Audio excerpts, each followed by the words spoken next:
আপনার দিয়ে দিতে হবে। এটা হলো এক পদ্ধতি, এটাই সহজ, মানে হাঁটা চলা কোনো বাজে না। আরেকটা পদ্ধতি আছে, ওইটা সবার জন্যই হবে না। এই যে এইভাবে, এই যে এইভাবে আপনার এইভাবে আবার হাঁটতে অসুবিধা হয়, এটা অসুবিধা। তাহলে আপনাদের এই যে এই পদ্ধতিটা এখতিয়ার করবেন সকলেই। এই যে এইভাবে দুই মাথা একসাথ করে ডানে বামে এনে মাঝখানে পেঁচিয়ে দিবেন। আর গায়ের যেটা এই যে এইভাবে স্বাভাবিকই থাকবে। এহরামের নিয়ত করার আগ পর্যন্ত এইভাবেই রাখবেন, মানে তওয়াফ শুরুর আগ পর্যন্ত কাঁধ ঢাকা থাকবে। অনেকেই কি করে এয়ারপোর্ট থেকেই এইভাবে শুরু করে, এটা কিন্তু খেলাফে সুন্নত, এটা আপনার লজ্জার ও হায়ার খেলাফ।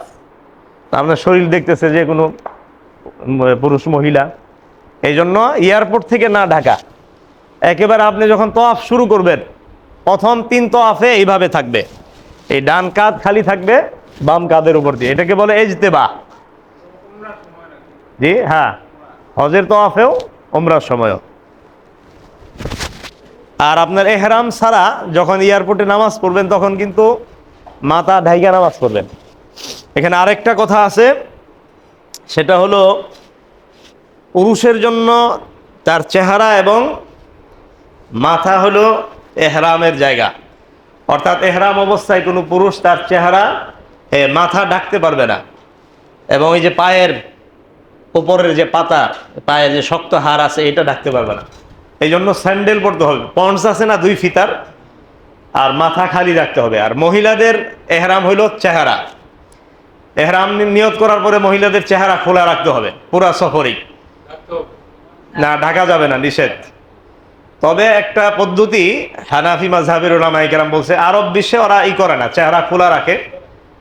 পর্দা তো এটা সবসময় ফরজ। অনেকেই মনে করে হজের সময় পর্দা ফরজ না, হজের সময় আরো বেশি জরুরি ফরজ। আপনি একটা ফরজ কাজ করতে যাবেন, সেখানে আরেকটা নাজায়েজ।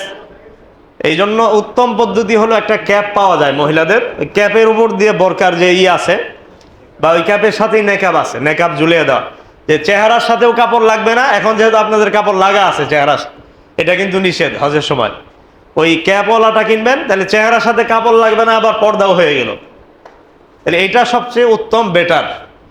এটাও যদি অসুবিধায় না পারেন তাহলে একান্ত চেহারা খোলেন। ওই তো হজের সময় তো আসলে সবাই তো আল্লাহর পাগল, ওই সময় তো আর দুনিয়ার কোনো খেয়াল থাকে না, ওটা জায়েজ আছে। তবে উত্তম পদ্ধতি হলো ওই নেকাবলা যেটা, ক্যাবলা যেটা, এটা ঝুলিয়ে দেওয়া। হ্যাঁ, না অন্য কোনো রাষ্ট্রের। আর এখন মহিলাদের মানে এতই হয়েছে, মাহরাম ছাড়া প্রচুর পরিমাণে মানুষ যাচ্ছে সৌদি আরব। গত বছর এই যে মাহরাম সঙ্গে নিতে হবে, এটা উঠে দিছে। ওদের মাযহাবে ওটা নাই, কিন্তু আমাদের হানাফি মাযহাবে কিন্তু মাহরাম ছাড়া। আমার কাছে কয়েকজন হাজি আসছে যে মহিলা পাঠাবে, শুধু না করে দিছে। তার অফারে দিছে, অনেক বেশি টাকা দিবে, একদম ডাইরেক্ট না করে দিছে। আমি গুনাহগার হব নাকি? ঠিক আছে, আল্লাহ পাক আমাদের তৌফিক দান করেন।